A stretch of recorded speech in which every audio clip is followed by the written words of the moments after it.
Good morning, all. I think it's 76 today, day 76. I am kind of losing track, but also I just forgot to check before I started this. We are aiming for huge miles today, like the biggest. No, we set today as 26.4 as our first goal, and that was just because that was a campsite that was around 27 miles. And then our stretch goal is to hit 30 miles today. We're about 59 miles from South Lake Tahoe. So we're trying to get there by tomorrow or the next day. Well, I mean, obviously tomorrow we would have to do 20 if we did 30 today. So we were originally planning for 3 days, 3.5 days. So yesterday was a half day, so today and then tomorrow. So yeah. It was a little bit cold this morning. My laces were frozen on my shoes. Took a second to try to loosen them, and they were stock frozen. But stayed warm all night. Didn't even sleep in my puffy. Woke up at 4:45. Our original plan was to leave at 6 a.m., but it's about 6:30, which is pretty usual. I realized as we start talking about at night we kind of pick a mileage goal and a tent site or whatever.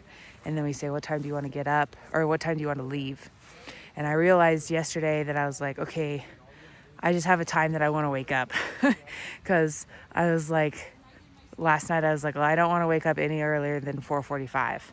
And I know that it takes us an hour and a half to get ready. So I was just well, we could try to leave by 6, but I'm not setting my alarm any earlier than that. Anyways, it doesn't matter. Everybody's feeling good today. We're kind of chilling.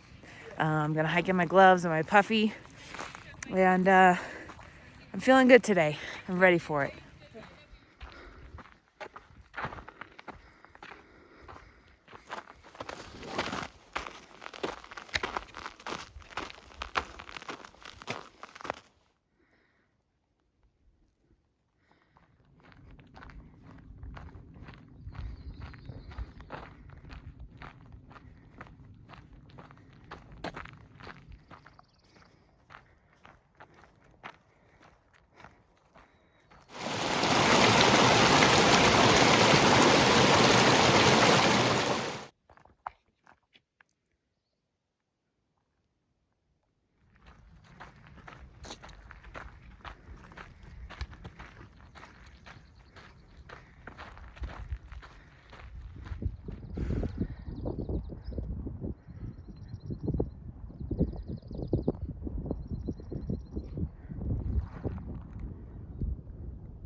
I hadn't been looking at the mileage because sometimes when you look, it just makes it take longer. But when I finally looked, because we were planning out where we were going to take some lunch, I was surprised to find out that we've already done about 14 miles, which is amazing because it's nice to at least make it halfway before stopping for lunch. So that's nice. It's not even 12 o'clock yet, and we've already done 14 miles. So that's awesome. Actually, let me check that. Let's see.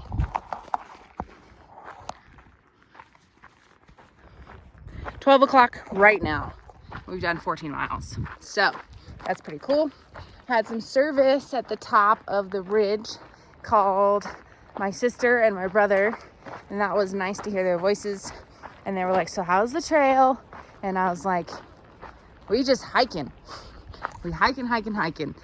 So many miles. Every day is hiking. And I said, we're just living for town days. Which is kind of funny because it's not exactly living for town days, but you can't help but when you're a couple days in, you start thinking about that burger and the icy cold soda. And you're like, yeah, that's what I'm working towards. Of course, we're out here for the views, out here for the nature, and loving every minute of it. But I'm also living for the burger at the end of this stint.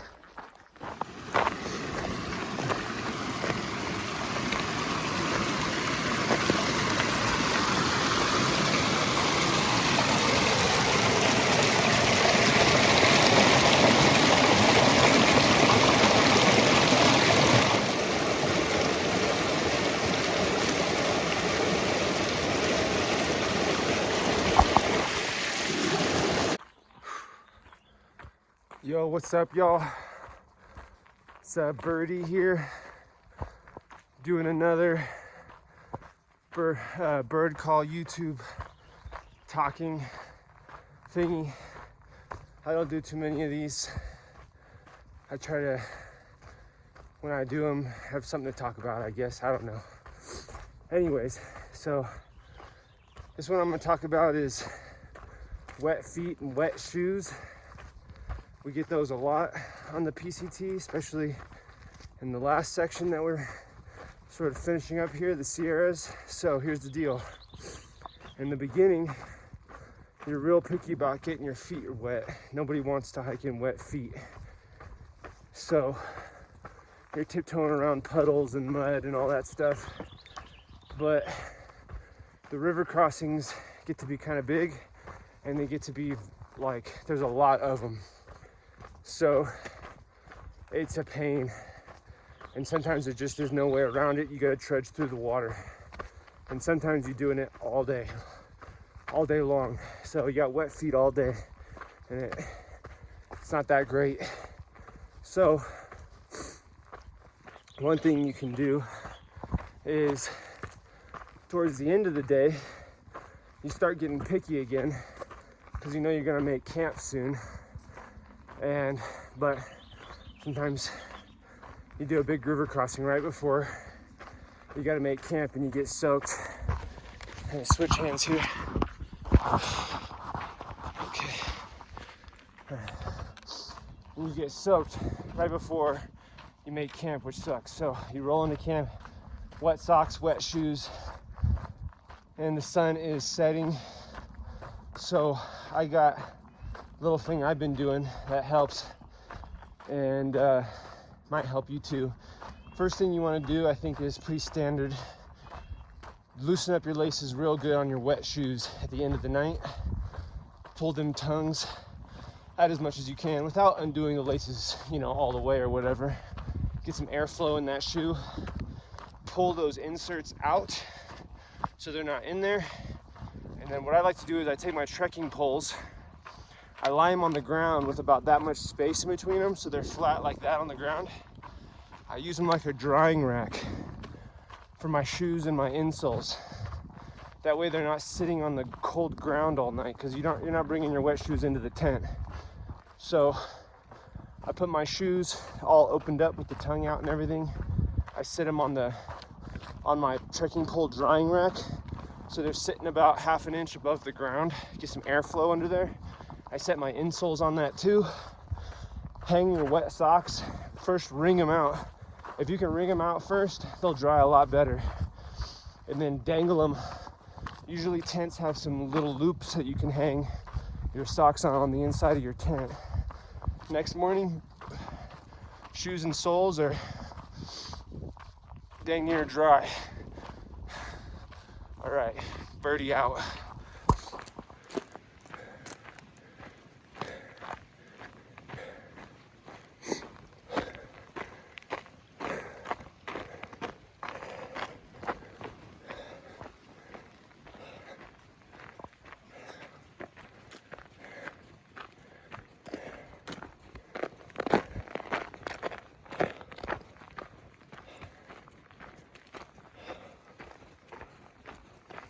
What are you saying?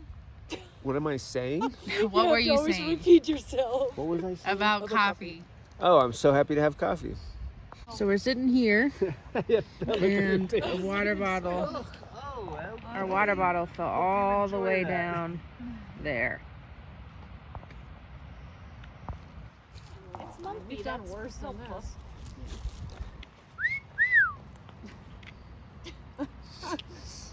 Turn around and see two cameras. Well, somewhere has to take her camera now too.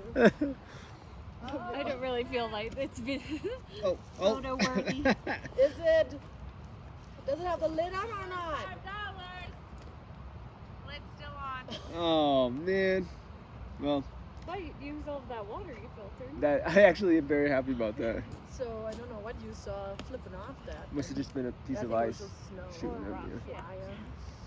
I mind. You come get it. Roadrunner stopped recording, but I decided to record your entire torturous hike. You're using those 2 trekking poles excellently with one hand. Are you okay? Did you hurt yourself? No, it's steep. Look how nice her legs are. Oh. Dang. Dang, girl, you got some fine legs. Thanks. She worked hard for this. So we just finished lunch. That was delicious. Had Mexican rice stuffed in a tortilla with some pepper jack cheese, and then had some coffee. That was lovely. And my tramily remarked on my not so pleasant attitude this morning, and I thought I was being good because I was quiet, but obviously they noticed that I was not feeling it today. So I wanted to mention that and mention why, and that's because my feet hurt. But of course your feet hurt. Like, of course you'd be like, yeah, boss babe, we know your feet hurt. You've been hiking for 1,000 miles. But really what it is it's these shoes, these Ultras, I'm really not pumped on. They're falling apart. They don't have that many miles on them. And it's really frustrating when your feet hurt really bad, because your shoes are not great. So a couple of days ago, when we were with the momster and Greg, we tried duct taping our shoes. Because look at these things. They're falling apart. I think they only have like 300 miles on them. They still have tread and they're falling apart. And these are our third pair of Ultras. And the last pair we got 450 miles on them, which was nice. But this pair just falling apart. And your feet are obviously so important on trail because you're using them every day. And I was just frustrated that my feet hurt when nothing else really hurts. And they hurt in that the shoes just feel flat. Like I feel every single rock. We got holes in them, so there's rocks getting in my shoes. It's just not ideal. But anyways, I'm really excited and looking forward to getting to South Lake Tahoe because we're gonna get some new shoes. I'm definitely think that I'm not gonna do Ultras ever again.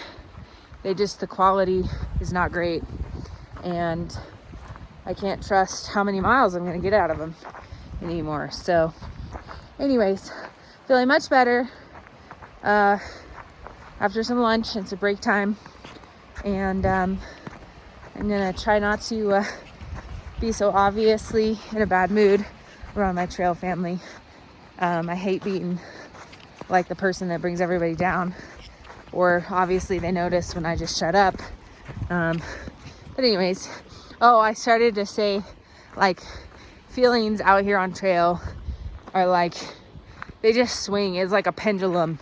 Just like 1 second you're so mad, and the next second you're like, I love it out here. It's just, all your emotions are so raw.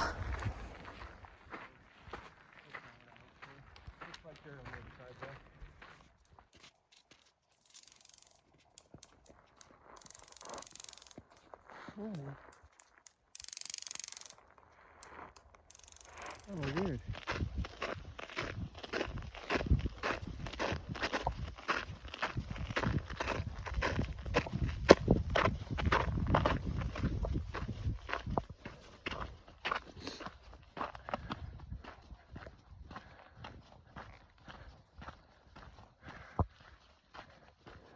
Beard.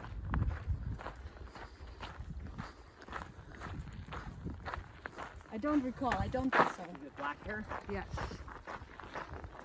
Is he a handsome man? I think he's handsome. Okay.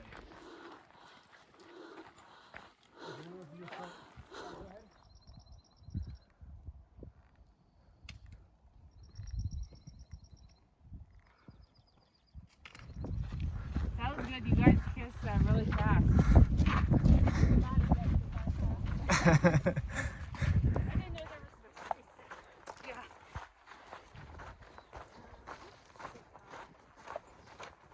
Is there a main character? Yeah. Is this show named after the main character? Yes. Oh. Does that have the love in the title? No. All right, I think we found our camp spot. I think we did 26.4 miles. Yep, 26.4. Look at this little guy over here. That's a full marathon. This is right in our little campsite. And look at this. We got a water hanging hook. Stab it. Toss it. Water hanging hook? Yep. Excellent. Oh. Done hiking. Now it is feasting time. We did a marathon today. Feel pretty good. But oddly enough, getting blisters, and my feet were the driest they've been in like probably weeks. And I got a blister. And I thought it was maybe my shoes just falling apart and like the duct tape rubbing on my foot. But somewhere just told me that she got blisters today too. And Roadrunner just said that she's starting to get blisters. So what the heck feet? What the heck shoes? Dirty socks? I think. But then you'd think you get more blisters when they were wet. Yeah. But Maybe the constant river crossings like cleaned our socks off. figure that one out.